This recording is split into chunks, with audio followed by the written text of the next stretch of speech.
Most people spend their entire life to build something better. Better habits, better routines, better relationships or better version of themselves. Adding, always adding. More discipline, more productivity, more self-improvement and more optimization. And somehow, despite all the adding, their life stays the same or gets worse. And here's the thing nobody wants to say out loud. Most of the time the problem is not what you are missing, it's what you are doing. The specific patterns, beliefs, habits and behavior that you carry into every new attempt, that undo every new beginning, that quietly, consistently and reliably ruin the thing you are trying to build. We don't talk about this enough, not because it's complicated, because it's uncomfortable to admit that the person making your life harder is you. I want to tell you about period of my life where I was doing everything right on the surface. I was sober, I was working, I was rebuilding after addiction and psychosis. I had a plan, I had the routines, I was doing the things that were supposed to work. And underneath all of that, I was systematically undoing every piece of progress I was making. Not dramatically, not in an obvious way. In the specific, quiet ways that are hardest to see, because they feel normal. I was isolating from people who could help me and calling it independence. I was overworking to the point of exhaustion and calling it discipline. I was avoiding the conversation that needed to happen and calling it patience. I was consuming self-improvement content for hours and calling it growth. Every single one of these things felt like the right choice in the moment. I see it now. The path is clear. No longer a mystery, just execution. Every single one of them was making my life worse. And here's what I couldn't see at the time. I wasn't failing to build a better life because I wasn't trying hard enough. I was failing because I was simultaneously building it with one hand and tearing it down with another hand. The addiction had been obvious, visible, named. These patterns were invisible. They looked like virtues. That's the most dangerous kind of self-destruction. The kind that wears a costume of self-improvement. It took me a long time to understand that the question wasn't, what do I need to add to make this work? The question was, what am I doing that keeps making this not work? There is a concept in psychology that's called self-defeating behavior. Patterns of action that feels normal, rational and sometimes virtuous, but consistently produce outcomes that undermines what the person says they want. The key word here is consistently. This is not one bad decision. This is a pattern. Something you keep doing that produces the same results, while you keep expecting a different one. And what makes self-defeating behavior so hard to see and stop is that it almost serves a function. The isolation that looks like independence. Just say it. I can't. Serves the function of avoiding the vulnerability of being seen and potentially rejected.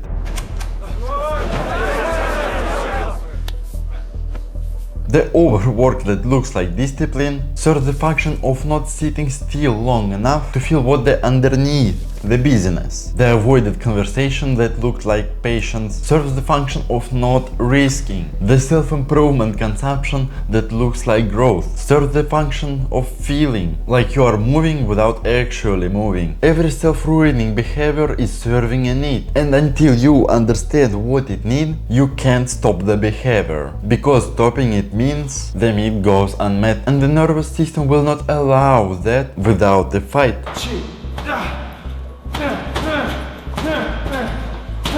This is why willpower doesn't work for this. You can white knuckle your way, your behavior through days, weeks, sometimes months. But if underlying need is unmet, the pattern comes back, because it was never about behavior. It was about what the behavior was doing for you. Jung called this the shadow, the parts of ourselves we can't see because they operate from level below of our conscious awareness. The shadow doesn't announce itself. It doesn't say, I'm about to make you isolate yourself because the connection feels dangerous. It just makes isolation feel reasonable, comfortable or even noble. And you go along with this because it feels like a choice when it's actually a pattern. There is another layer to this. Psychologists call this negativity bias. The brain is wired to weight losses more heavily than gains, to register threats more urgently than opportunities. That means that what is actually running your life has more power over your experience than an equivalent positive thing has. One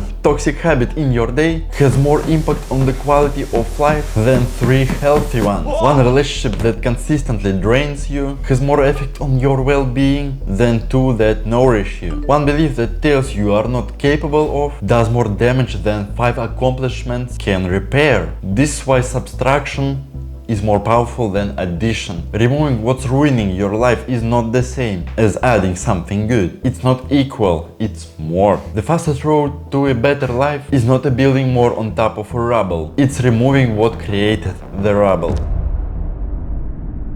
So, if self-ruining patterns are so damaging, why don't we just stop?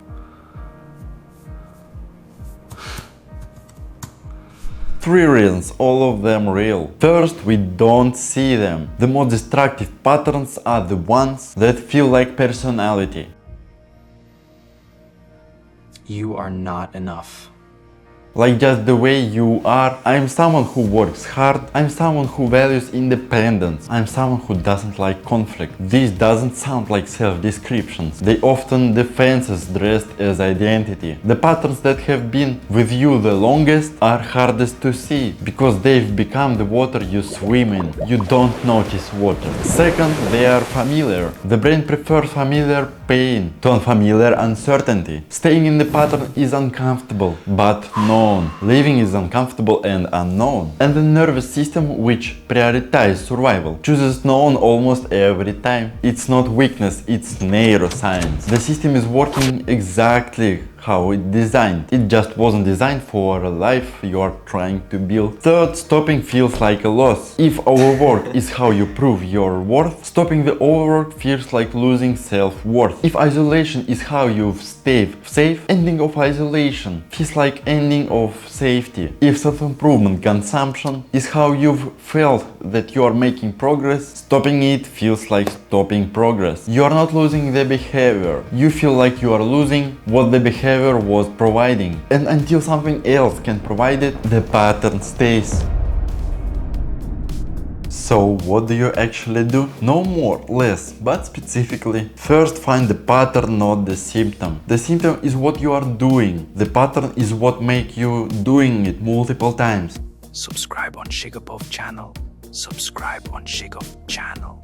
Ask yourself, where in my life I keep getting the same result despite trying to change it. Not one bad outcome, the same outcome, repeatedly. The repetition is the signal. Something is running underneath that. Something that needs to be seen before it can change. Second, find the function. When you've identified the pattern, ask what it's doing for you. Not why is this bad, but what does this protect me from? This question requires honestly that most people avoid, because the answer is usually something they don't want to admit they're afraid of. Connection, failure, visibility, the specific vulnerability that the pattern was built to defend. Name it, write it down. The naming is not the solution, but nothing changes until the naming happens. Third, remove before you replace. Most people try to replace a bad pattern with a better one immediately. It rarely works, because the bad pattern is still doing its job. Two things fighting for the same function. Remove first, create the gap. Sit in the discomfort of unmet need long enough to understand it. Then find something that actually meets the need rather than just occupying the space. This is slower. This is the only thing that works. The version of me that was building and destroying simultaneously. That person wasn't broken. He was doing exactly what made sense, what he believed about himself, and what he believed was safe. The isolation made sense. The overwork made sense. The avoidance made sense. Everything makes sense in the context. The work wasn't to judge those patterns. It was to see them clearly enough to understand what they are protecting, and then to ask whether that protection is still necessary. You are not ruining your life because you are weak. You are not ruining your life because you don't care. Yeah. You're running it in the specific ways you do, because something in you learned that those patterns were the safest ways to survive. They got you here. The question is whether you need them to get where you're actually going. The answer is more often than not is no. You don't need to add anything. You need to stop caring what already has done its job. So tell me in comments what patterns do you have, press like and subscribe. This will help to find people like you. And let's rise together. Have a good fight. You know I'm big stepping, walking through the door. So when I'm